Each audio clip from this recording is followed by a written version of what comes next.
The core principle number 3. Of course, if you look in the top left corner of this video, it says core principle 4. I'm looking and reading off of the handout I had last year. So we're really talking about core principle number 3 as we learned it in class. People respond to incentives in predictable waves. And attached also in this review lesson, you'll find the video too for just a quick video from the demo we did with the fishing to help you remember the things we learned and talked about. All right, so the first activity we did was that fishing activity. And if you remember, we had one side was the Atlantic Ocean, and there were 6 commercial fisher people. One of the things that we established right away is that nobody owns the ocean. It's held in common. That means everybody has access to it. And it was filled with fish, and the job of commercial fishing companies is to fish for money. And I offered you 2 rounds to fish. Round 1, I would pay 25% or 25 cents per fish harvested, and then if you wanted to wait till round 2, I would pay 50 cents and it doubled. Well, you can see in the video that's also attached with this one. Nobody waited. And that's because the incentive was not to make sure that resource survives. The incentive was every person for themselves. That if they didn't fish, the other companies would have taken all the fish. And so it was a free-for-all, as you see in the video. And this is also it results in something called the tragedy of the commons. So we have like 2 lessons in one here. People respond predictably to incentives. In this case, there was no incentive to take care of the resource, so the incentive was to get everything I could. I even predicted it. We had it on a whiteboard that I had a student turn around so you could see that I had written that before you guys came in. The fish were destroyed, as you see in the video, and that's tragedy of the commons. Okay, and tragedy of the commons is when a resource like fish are held in common, meaning everybody has access to them. The result is usually that resource has been destroyed, or it's in trouble, endangered, at risk of running out. Okay, so that's the tragedy of the commons, because there's no incentive for anybody to take care of the resource. If you wait, like somebody said, hey, in one class, I'll just wait till the 50 cents. Why don't we all do that? Well, remember, economics is about human behavior. And so that kid stood back with their arms folded and everybody else took all the fish, right? Okay.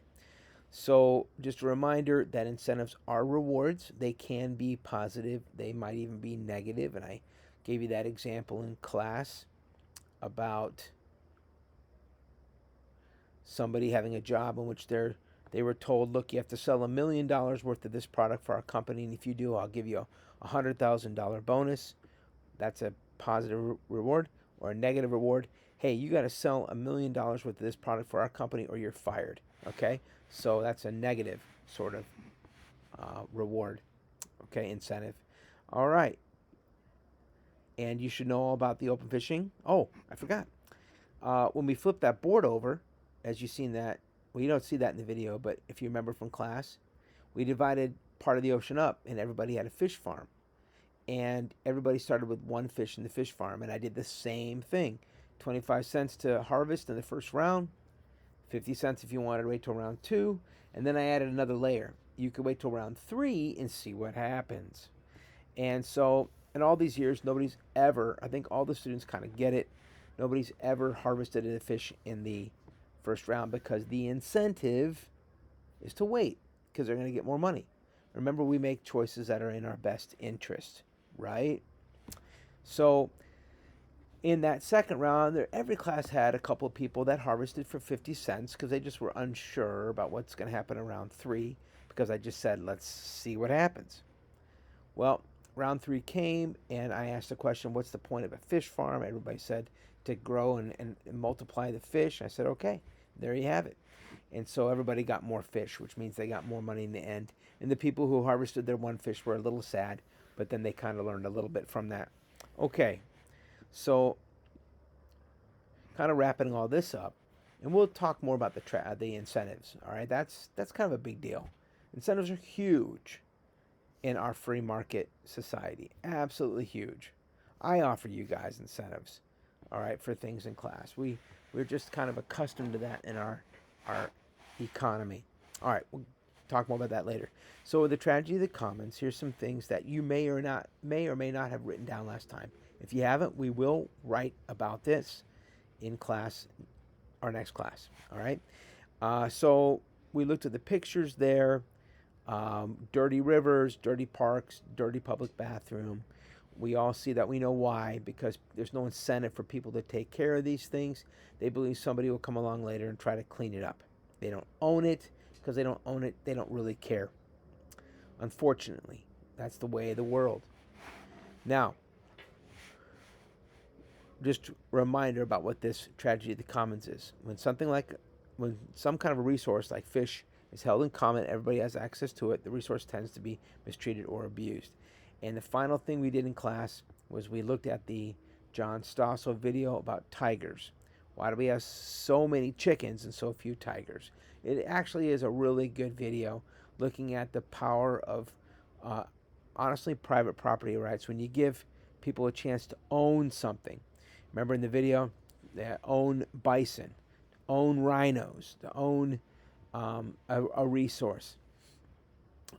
You give them a reason to make sure that that resource thrives, continues to grow. So I thought it was great. They just say to save tigers we should eat them. That's just sensationalism in journalism. But in truth, you did learn in China there is a sort of part of the culture of having either a tiger paste or tiger bone wine that's used by people to have for aches and pains. We might not understand it. That's something in their culture.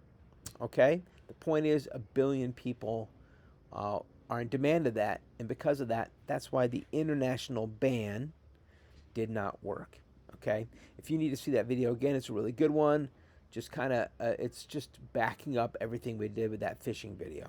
Okay, guys. Good luck on your quiz this week.